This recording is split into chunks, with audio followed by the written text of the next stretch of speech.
Hello, and welcome along to another Flipchart Friday video.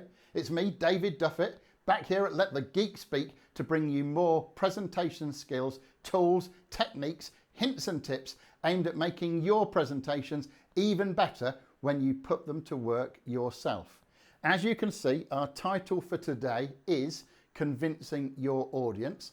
But before I talk about that, I've got a couple of things that I just wanted to mention. The first one is you may have almost immediately noticed, if you're very observant, that I'm wearing something different today. Not the beautiful green Let the Geek Speak polo shirt, or even the more rarely seen crisp white button-up Let the Geek Speak business shirt. No, neither of those. Today it's the Brazil national football team jersey because I'm married to a Brazilian lady, and as you perhaps know, Brazil recently had a brilliant 2-0 win over Serbia in the World Cup. So I'm celebrating that today by wearing this shirt. So I hope that answers that one.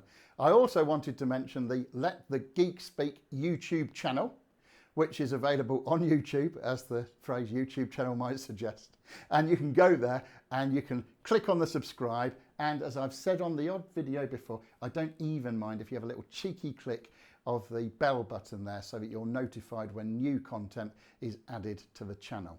So let's talk about convincing your audience. And I want to start by saying I'm not talking about manipulating, coercing, being underhand, looking at a win-lose. I'm not looking at anything naughty like that. What I'm talking about is when you know your product or service or whatever outcome you're looking for from your presentation, whether it's the adoption of a new work process, some new guideline, or maybe you're doing some kind of health and safety talk that's beneficial for your audience. But whatever it is, when you know that that outcome of your presentation is going to be massively beneficial to your audience and they just need help understanding that, that's what I'm talking about. I'm talking about convincing your audience in a win-win and positive way when things are 100% beneficial for them.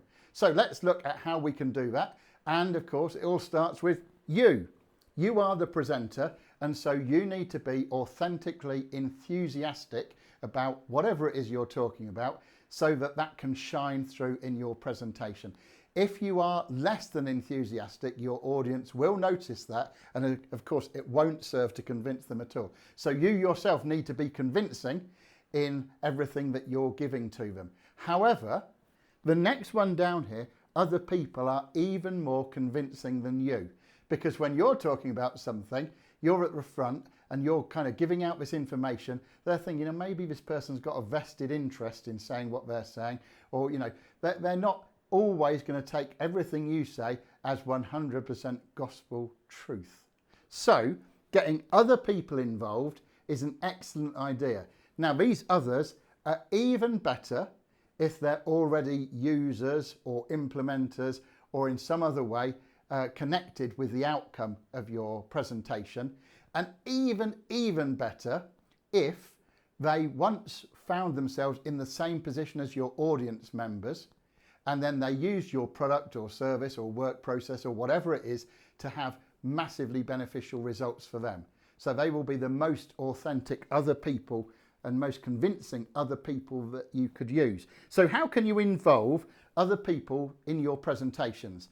Well, at a very basic level, you could have a quote from a satisfied user, a satisfied customer, a satisfied client in your presentation with a little picture of them, or maybe a picture of them in their working circumstance, and a quote that points out the benefits of doing what you're conveying in your presentation. So that's the quote.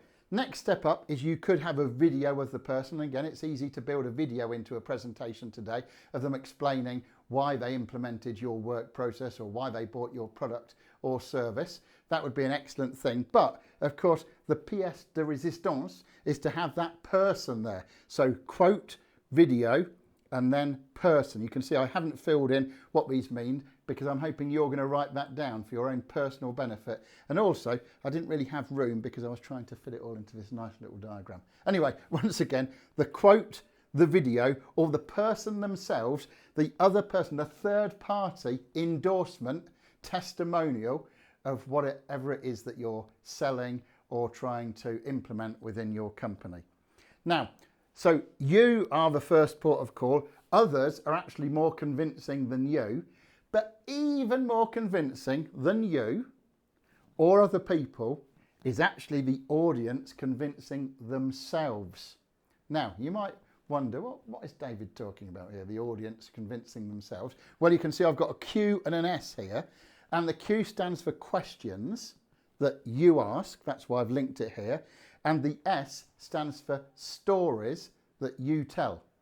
Now, it doesn't have to be a story that you tell. It could be a story that somebody else tells. But stories are very, very, very powerful, because in telling a story, you're not trying to sell anything. You're not trying to push anything. You're telling a story, and the audience draw their own conclusions or their own moral, if you like, from the story. So they're actually convincing themselves. When you tell a story, or one of your testimonial people tells a story, that's going to be amazingly convincing, because the audience is telling themselves. They're convincing themselves. Also, any questions that you can ask that have the audience answer in their own mind and give an answer that's congruent with what you're trying to achieve, that will also be very convincing as well.